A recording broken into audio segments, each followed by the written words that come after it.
With the MLB being in a transaction lockdown and no free agents are allowed to sign, I thought it'd be a good idea to review the first half of the offseason and the teams that, in my opinion, won and lost this part of the offseason. Now keep in mind that this is just my opinion and the rankings are not in order. Alright, starting off we have the Texas Rangers. Now the Rangers entered the offseason not having made the playoffs since 2016, and frankly, since then they haven't been that good. Now during that time they've made some intriguing signings like signing Mike Minor and Lance Lynn and later trading them, but they've not made many big additions. That changed when they signed Marcus Semien, arguably one of the top 5 free agents in baseball, to a 7-year, $175 million deal. Then, a little less than 24 hours later, they signed arguably the best free agent in all of baseball to a whopping 10-year, $325 million contract. Signing 2 of the best players in all of baseball for a combined $500 million would be one of the biggest free agent hauls in history. But they also signed starter John Gray to a 4-year, $56 million deal contract, and Cole Calhoun to a 1-year, $5 million guarantee. Now, even with all these moves, the Rangers still might be a year away from contention, but when their best prospects arrive, along with the possibility of other additions, then the Rangers are going to be crazy good. Seager and Semien are going to be MVP contenders for the Rangers, and they're going to form, in my opinion, the best double play duo in baseball. There obviously is some risk to signing anyone to mega deals, but the Rangers have a lot of money to spend, and honestly, they couldn't have spent it better. Adding John Gray was a smart move, though there is some variability if he takes a big step in leaving Coors Field, or if he becomes a solid back of the rotation starter, which the Rangers could still definitely use. And adding Cole Calhoun adds a veteran presence to the outfield, although he's probably limited to a platoon 4th outfielder role at this point of his career. The Rangers have $20 million more on the books that they could spend this offseason, and they could probably add 3 solid pitchers like a veteran starter and 2 solid relievers. Regardless of what they might do, they are big-time winners, and even if they don't spend on anyone else this offseason, they still might end up being the biggest winner of the offseason. Now for the losers, we have the New York Yankees. And keep in mind that with most of the losers on this list is that they failed to make a major move like the Yankees, but they could easily rebound and be on the winners section once the offseason is over. But the Yankees came into the offseason having not won a World Series in over a decade, and they were just eliminated by the Boston Red Sox in the wild card round. They made a bunch of moves at the trade deadline, adding Anthony Rizzo and Joey Gallo, and that led many to believe that they would be very aggressive this offseason. So far, the only moves that they have made were retaining reliever Joely Gonzalez for minimal cost and trading Donnie Sands and Nick Nelson the clear roster space. Their biggest need of the offseason was shortstop, and luckily, Carlos Correa and Trevor Story are still out there, but if the Yankees want to win the division in 2022, they need to make a lot more moves.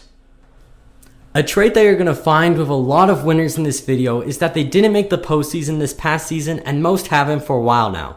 That statement again proves true with the New York Mets. So during the last week of free agency before the lockdown, here's how things went. First, free agent starter Steven Matz spurned the Mets and decided to sign with the St. Louis Cardinals. After a very rough season, it seemed like the Mets were going to continue to have a hard time in free agency. But then things changed. In just one day, the Mets signed Starling Marte, Mark Canha, and Eduardo Escobar, who were ranked by MLB Trade Rumors as the 13th, 30th, and 35th best free agents in baseball, and they all addressed glaring holes in the Mets' offense and defense.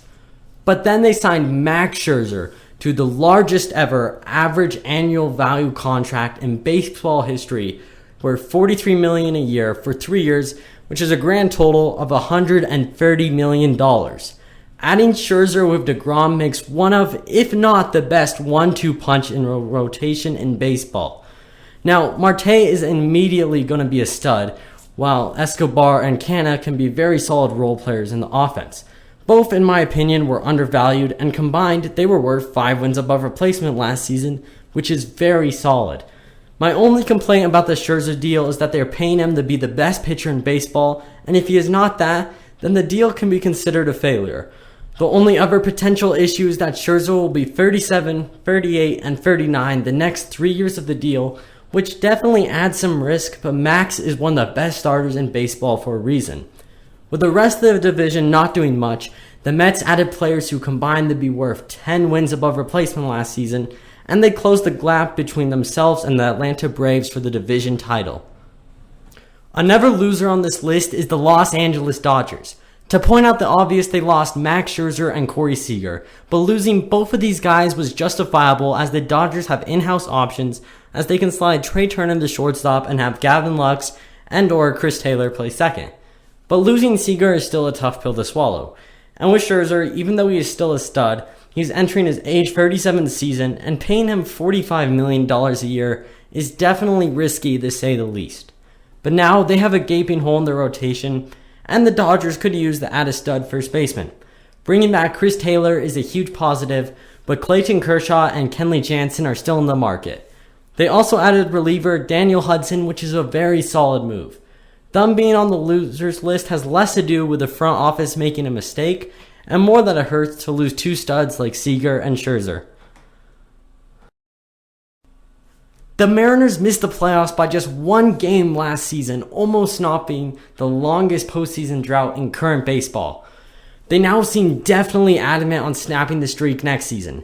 First, they traded for all-star second baseman Adam Frazier. At the very least, he will be a solid utility man, but I think he can be a stud for them at second base next season. They also added Cy Young winner Robbie Ray, adding an ace to their pitching rotation. The Mariners are setting themselves up for a great position to make the playoffs next season, but they do need a few more solid additions.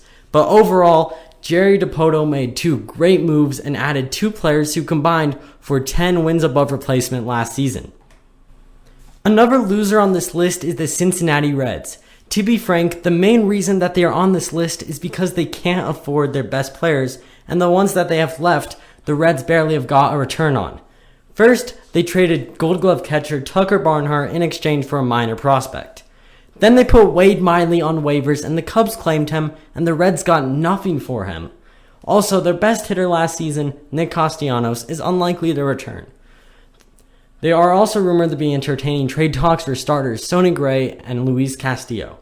The Reds were in the playoffs in 2020, and now they are subtracting because they cannot afford their best players.